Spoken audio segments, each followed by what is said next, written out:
Hello दोस्तों, आपका स्वागत है एक नए ब्लॉग में। और आज का ब्लॉग होगा राहु मंदिर को लेकर। तो हम आ रखे पैठानी में राहु मंदिर, पीछे है राहु मंदिर। और जिनसे से नदी आ रही है हमारे गांव साइड से आ रही है। इस सुंदर पैठानी मार्केट में अच्छी जगह बसा हुआ है। और बाकी देखते हैं आगे क्या क्या है। पैठानी बाज़ार से आने के लिए बहुत ही सुंदर सुंदर रास्ते बना रखे हैं, अच्छे खासे रास्ते। और देखो कितना बढ़िया है, ये पैठानी गाँव है। तो हम चल रहे हैं यहाँ से, सब आ रखे हैं, सब मिलाएंगे आपको अभी। और ये पुल क्रॉस करना पड़ता है। स्कूल के नीचे जो ये नदी आ रही है, ये हमारे साइड से आ रही है, टीला खंड भैंसोड़ा।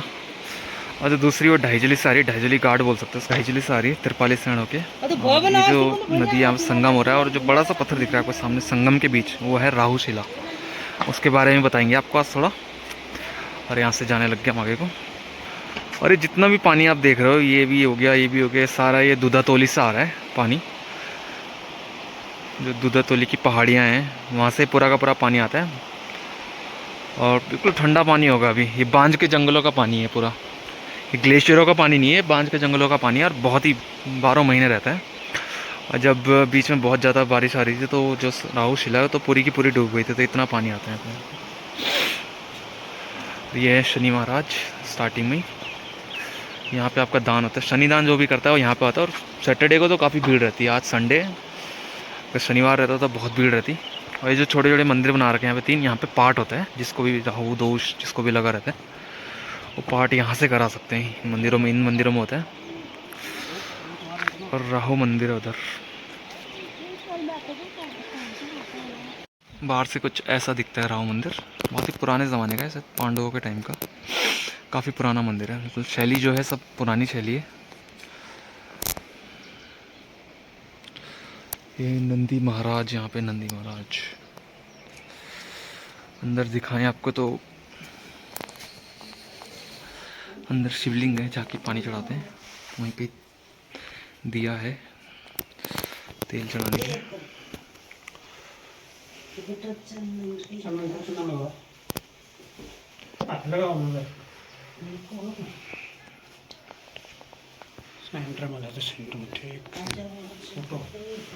ये है चंदन घिसने के लिए, इसको घिस के टीका लगाते हैं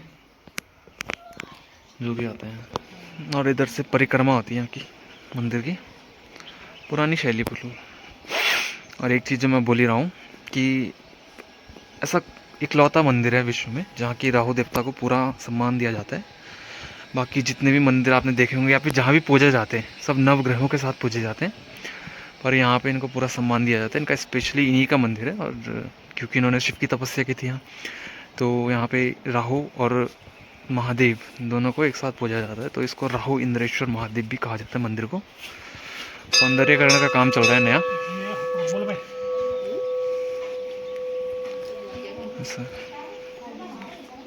सुंदर जगह। और यहाँ पे माएँ रहती है एक, जो कि नौड़ी की है, नौड़ी साइड की थली। तो आज हम आ रखे हैं राहु मंदिर, जो कि पैठानी में स्थित है। और लोकेशन की बात करें तो ये आपको पड़ेगा पैठानी बाज़ार में, पौड़ी ज़िले के अंदर, पैठानी बाज़ार के अंदर। और अगर आप आना चाहो तो सबसे बढ़िया साधन मेरे हिसाब से रहेगा, आप पहले पौड़ी में आइए, फिर उसके बाद पावो, तब उसके बाद पैठानी। क्योंकि पौड़ी से यहाँ आने के साधन सबसे ज़्यादा है। आने के लिए तो आप कहीं से भी आ सकते हो। जो रोड जा रही पीछे, ये कर्णप्रयाग जाती है, और ये कनेक्टेड है सब जगह से। कर्णप्रयाग कोटद्वार हाईवे से सब जगह से कनेक्टेड है, पर थोड़ा दिक्कत है वहाँ से ट्रांसपोर्टेशन की। सबसे आसान पड़ेगा आपको पौड़ी के रास्ते। और जो पीछे देख रहे हैं आप, ये पौड़ी पैठानी बाज़ार है। आप जैसे ही आओगे पैठानी बाज़ार में, आपको गाड़ी छोड़ देगी, उसके बाद यहाँ आप सीधे आ सकते हो। और एक और इंटरेस्टिंग बात कि ये जो मंदिर है, ये आपको अंधकार से प्रकाश की ओर ले जाता है। तो ये मैंने क्यों कहा, मैं आपको कहानियों के थ्रू बताऊँगा। बहुत इंटरेस्टिंग कहानियाँ हैं राहु देवता को लेकर। तो कोशिश करूँगा कि वो कवर कर पाऊँ पूरी, जितना मतलब मेरे को पता है। इतना वैसे सब तो किसी को पता नहीं होता है, पर जितना मेरे को पता है उस हिसाब से कवर करने की कोशिश करेंगे हम। बाकी देखते हैं आपको कैसा लगेगा, तब बताना। और आने के लिए आप कहीं से भी आ सकते हो, बाकी यहाँ पे कोई दिक्कत नहीं होगी आपको। बाकी सुविधाएं यहाँ सारी हैं, होटल हैं, पूजा का सामान जो भी है सब यहीं मिल जाएगा। पंडित जी भी यहाँ पे काफ़ी अवेलेबल रहते हैं, बहुत सारे। तो आपको कोई दिक्कत नहीं होगी यहाँ, जो भी कुछ कराना चाहो आप। शनिदान हो गया, राहु पाठ हो गया, नवग्रह शांति पाठ हो गया, तो सब करा सकते हैं यहाँ पे। तो ऐसा ही है, देख सकते हैं यहाँ की लोकेशन, जो कि ऐसे में पता नहीं चल रहा होगा इतना, पर ये पौड़ी से 50 किलोमीटर के आसपास है। और बहुत ही सुंदर जगह है, यहाँ के आप इंजॉय कर सकते हो। ये गार्ड आ रही है, ये आ रही है ढाईजली से, ढाईजली गार्ड। और बाकी वो है, ऐसा है जगह, काफ़ी शांत जगह अभी। आज मतलब भीड़ कम है, आज संडे है, सैटरडे तो बहुत ज़्यादा भीड़ रहती है, बहुत ज़्यादा, जैसे कल के ब्लॉग में देखी जाए। बाकी अगर यहाँ आप आओगे तो भी शांति करवानी, धीरे शांति शानी दान या फिर राहु पूजन करवाना है तो उसके लिए आपको कोई भी दिक्कत नहीं होगी। यहाँ पे होटल्स हैं, सब कुछ है, पूजा का सामान सब आपको यहीं मिल जाएगा, तो आप यहाँ आ सकते हो सीधा सीधा। और अगर इनकी कहानी की बात करें, जो जब देवासुर संग्राम हो रहा था तो उस टाइम असुरों और देवताओं में बहुत बड़ा युद्ध छिड़ गया था, तो उनमें अमरता के लिए बहुत बड़ी लड़ाई हो रही थी। तो जब आदेश हुआ उन्हें कि समुद्र मंथन कराने का, तो उन्होंने मद्रांचल पर्वत को बुलाया और फिर आपके वासुकी नाग को बुलाया, जिन्होंने उस मद्रांचल पर्वत को हिलाया और उसी से ही अमृत निकला। तो क्या था कि अब लालच तो था बहुत ज़्यादा, लालच मतलब देवताओं को ही था इतना अमृत का लालच, तो फिर असुरों में क्यों नहीं होता। तो उसमें से एक असुर था स्वरभानु, जिसने कि सूर्य और चंद्र के बीच में बैठकर वो अमृत का पान कर दिया। और जैसे ही उसने अमृत पिया तो चंद्र और सूर्य ने देख लिया, तो उन्होंने फिर जैसे ही विष्णु जी को बताया तो उन्होंने तुरंत सुदर्शन चक्र चला के उनका सर काट दिया। तो जो ऊपर का सर था वो बना आपका राहु, और जो नीचे का धड़ था वो आपका बन गया केतु। तो अब फिज़िकल फॉर्म की बात करें तो इनका कोई फिज़िकल फॉर्म नहीं होता। और अभी अगर हम बात करें तो ये एक शैडो प्लैनेट है, छाया ग्रह बोलते हैं इनको, छाया ग्रह, जिनका कोई फिजिकल एक्सिस्टेंस नहीं है, पर ये हमारे सौर मंडल में घूमते हैं। और ये आपको मिलेंगे जहाँ पे भी चंद्र और सूर्य कटते हैं एक दूसरे से, जहाँ पे भी वो एक दूसरे का पाथ काटते, तो वहीं पे ही राहु और केतु ग्रह का मिलन होता है। फिर सूर्य और चंद्र को लेकर एक और बड़ी अच्छी स्टोरी है कि जब भी, क्योंकि राहु की इनसे दुश्मनी हो गई थी सूर्य और चंद्रमा से, तो जब भी आपने देखा होगा कि जो चंद्र ग्रहण हो रहा है, सूर्य ग्रहण होता है, कहते हैं कि वो राहु और केतु ही लगाते, वो सूर्य और चंद्र को खा जाते हैं। पर मैंने बताया जैसे इनकी कोई फिजिकल बॉडी नहीं थी, सिर्फ एक छाया है, तो तभी सूर्य और चंद्र दोबारा उत्पन्न हो जाते हैं। तो ये एक स्टोरी है इनको लेकर, बहुत इंटरेस्टिंग स्टोरी है कि ये सूर्य और चंद्र को खा जाते हैं, जिसके कारण सूर्य ग्रहण और चंद्र ग्रहण लगता है आपका। और दूसरी कहानी अगर जीवन को लेकर चले तो जैसा कि आपको पता है कि राहु जो थे वो सर थे स्वरभानु के, तो आपको माया में फंसा के रखते हैं, और जो केतु हैं वो हैं आपके धड़, तो आपको वैराग्य की तरफ खींच कर ले जाते हैं। तो एक तरह से कह सकते हैं जो माया और वैराग्य का जो पूरा एक्सिस है आपके जीवन में, वो सिर्फ राहु और केतु ही क्रिएट करते हैं। तो एक तरह से कह सकते हैं कि पूरी ज़िंदगी उन्हीं के अकॉर्डिंग चलती है आपकी, कभी माया की तरफ, कभी वैराग्य की तरफ। तो ये भी एक बहुत इंटरेस्टिंग बात है। और अगर आप कुंडलियों में विश्वास करते हैं और उनकी बात करें तो आपके केतु भगवान जिस भी ग्रह में होंगे, जिस भी मतलब हाउस में होंगे कुंडली में, तो वो चीज़ आपकी मतलब आप पिछले जन्म में वो चीज़ आपने अच्छे से कर रखी है। और राहु देवता जहाँ भी होंगे तो वो चीज़ मतलब आपको करनी है, उसमें आप मतलब अभी परिपक्व नहीं हुए तो आपको मतलब अच्छे से करनी है इस जन्म में। तो एक तरह से कह सकते हैं कि जो केतु भगवान है वो आपको पिछले जन्म के बारे में बताते हैं, पास्ट के बारे में।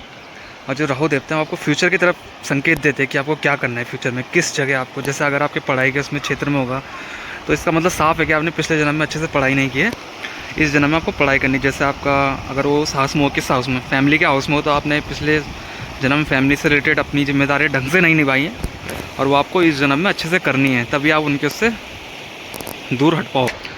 और ये है यहाँ पे राहु शिला, इसके बारे में मेरे को कुछ कहानियाँ तो पता नहीं चली कुछ ज़्यादा, मतलब पर मैंने देखा, मतलब मेरे हिसाब से जो मैंने अंदाज़ा लगाया कि जिस हिसाब से इनकी कोई फिज़िकल फॉर्म नहीं है, सिर्फ छाया मात्र है, तो उनकी पूजा इसी शिला के रूप में होती है। क्योंकि और कुछ फॉर्म हमें पता ही नहीं है कुछ क्या है उनका फॉर्म, तो एक तरह से कह सकते हैं कि शिला के रूप में उनकी पूजा की जाती होगी। बाकी मतलब अच्छे से आइडिया नहीं है, मतलब जितना मैंने अंदाज़ा लगाया यहाँ पे रहकर, जितना मेरा अनुभव रहा है, तो एक शिला के रूप में उनकी पूजा होती है यहाँ पे राहु मंदिर में। बाकी उनका मंदिर है ही, ऊपर अभिषेक होता है शिव जी को। बाकी मेन यही है कि राहु देवता का जो मेन अंश मैंने यहाँ देखा वो सिर्फ यही है, जो कि राहु शिला नाम से बहुत प्रसिद्ध है। जब इस बार बरसात हुई थी तो इसके ऊपर तक था पानी, तो आप सोच सकते हो कितना ज़्यादा पानी था, काफ़ी ऊंची शिला है। और कुछ चीज़ों में से जिसका आपको ध्यान रखना है कि ये एक माई है जो यहाँ पे रहती है, माई का आपको दर्शन कराता हूँ। माई वहाँ बैठी हुई हैं, वो बैठी हुई है, तो हमारे गढ़वाल की है। और जब भी आप यहाँ आएँ तो उनके लिए कुछ ना कुछ लेकर आएँ, इसका ध्यान रखें, तो बहुत ज़रूरी है। जो भी आपकी इच्छा हो तो आप उनको दान कर सकते हैं यहाँ पे। और यहाँ पे अगर आएंगे तो उनका आशीर्वाद ज़रूर लें आप, माई जी का, आपको बहुत ज़्यादा फल प्राप्त होगा उनके आशीर्वाद से। और यहाँ पे मंदिर सौंदर्यकरण का काम चल रहा है, जो कि अभी इसी साल से स्टार्ट हुआ है। राहु इंद्रेश्वर मंदिर, महादेव मंदिर में सौंदर्यकरण का काम। उसमें धर्मशालाएँ बननी है काफ़ी। और एक ये चीज़ टूटेगी, जो माई का घर है उनको नया घर मिलेगा। और बाकी काम लगी रहेगा, काफ़ी चल रहा है काम, अभी एक्टिव है काम। एक दो धर्मशालाएँ बन रही है। और रास्ते तो बहुत अच्छे बना रखे हैं पैठानी में ना, खासकर मंदिर आने के लिए तो बहुत अच्छे रास्ते हैं। और सरकार का जो कोशिश है वो चाहते हैं शायद ये वाली जगह, इसको भी वो चाहते हैं कि वो मिल जाए, मतलब राहु समिति को, मंदिर समिति को, ताकि इसका भी कुछ उचित इस्तेमाल हो पाए। जैसा कि हम लोकल्स ने बताया है कि अगर ये भी ज़मीन अगर सरकार को मिल जाती तो इसका भी अच्छे से इस्तेमाल किया जाएगा। और ये है आपका पैठानी बाज़ार का नज़ारा। यहाँ से सामने फेमस राज होटल, बहुत फेमस है। और ये जो ज़मीन है सारी शेरे वाली ज़मीन है, साटियों की ज़मीन है। अब देखो कैसे मतलब बंजर पड़ी हुई है। यहाँ पे बोल रहे हैं कि जानवरों का बहुत हो गया आतंक, जानवर और बंदर का मेन। लावारिस जानवर बहुत हैं यहाँ, बंदर बहुत ज़्यादा है, तो ध्यान रखिएगा पन्नियों में ज़्यादा चीज़ ना लाएं, बैगों में रखें। बंदर बिल्कुल हाथ से चोरी करके ले जा रहे हैं। यहाँ का हवन कुंड है जहाँ हवन होता है, मेन हवन कुंड। इन बातों का ध्यान रखें थोड़ा। बाकी ये मंदिर सुंदर। बाकी यहाँ क्यों पूजा जाता है, तो यहाँ पे राहु देवता ने शिव जी की बहुत कठोर तपस्या की थी, जिसके बाद उन्हें वरदान मिला था कि वो लोगों के कष्ट यहाँ पैठानी में रहकर दूर करेंगे। तो ये बहुत यूनिक प्लेस है, आप यहाँ आ सकते हो। जैसा कि मैंने बताया कि केतु आपके हो गए शरीर जो कि भोगना चाहते हैं, दिमाग हो गया आपका माया जो कि कुछ करना चाहता है। तो शरीर कंफर्ट का रूप देख सकते हैं, तो और दिमाग जो एक्सपीरियंस करना चाहता है कुछ। तो राहु केतु एक्सिस को अगर हम जाने तो हम कह सकते हैं कि केतु से हमें राहु की तरफ जाना है, मतलब कंफर्ट से हमें एक्सपीरियंस की तरफ जाना है और नई नई चीज़ें एक्सप्लोर करनी है जीवन में, ठीक है। तो अब मैं बैठा हूँ संगम के किनारे, और जितना महसूस किया उस बारे में बताता हूँ आपको कि राहु देवता के बारे में मैंने बहुत कुछ पढ़ा, और तो उससे लगा कि राहु देवता जो है वो एक अमरता की अधूरी कहानी है, क्योंकि पूरे अच्छे से भी अमर नहीं है, क्योंकि फिजिकल बॉडी कुछ नहीं है। बाकी अंधकार का रूप है, एक तरह से कह सकते हैं छाया ग्रह हैं, शेडो प्लेनेट बोलते हैं, तो एक अंधकार का रूप है। बाकी उनकी माया से बहुत कुछ हो सकता है जीवन में, मतलब उनको अगर समझे तो आदमी को समझना चाहिए, उनको उनकी शक्ति अपने अंदर जागृत करनी चाहिए, तो आदमी आगे बढ़ जाएगा काफ़ी। बाकी यही कहेंगे कि जैसे किसी भी चीज़ में डर लगता है आदमी को, जैसे कुछ मैं भी जैसे वीडियो बनाने में बहुत डर लगता था, तो अब देखो थोड़ा तो अच्छे से बना रहा हूँ, कॉन्फिडेंट हूँ। तो वही है। तो राहु देवता जैसे अगर अंधकार है, जैसे मैंने बोला था स्टार्टिंग में कि अंधकार से प्रकाश की ओर ले जाते हैं, तो मैं कहूँगा लास्ट में, मतलब इस ब्लॉग को यहीं पे एंड करना चाहूँगा और कहूँगा कि जो अंधकार स्वीकार हो जाए, जैसे राहु देवता, जो अंधकार स्वीकार हो जाए वही प्रकाश का मार्ग बन जाता है। तो इन्हीं शब्दों के साथ आज के ब्लॉग को इतना ही रखते हैं और मिलेंगे आपको नेक्स्ट ब्लॉग में। बाय।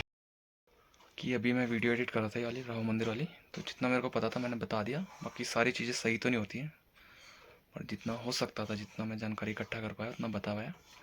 बाकी आप बता सकते हैं कमेंट्स में अगर कुछ गलती हुई होगी, और कैसा लगा आपको जानकारी सब।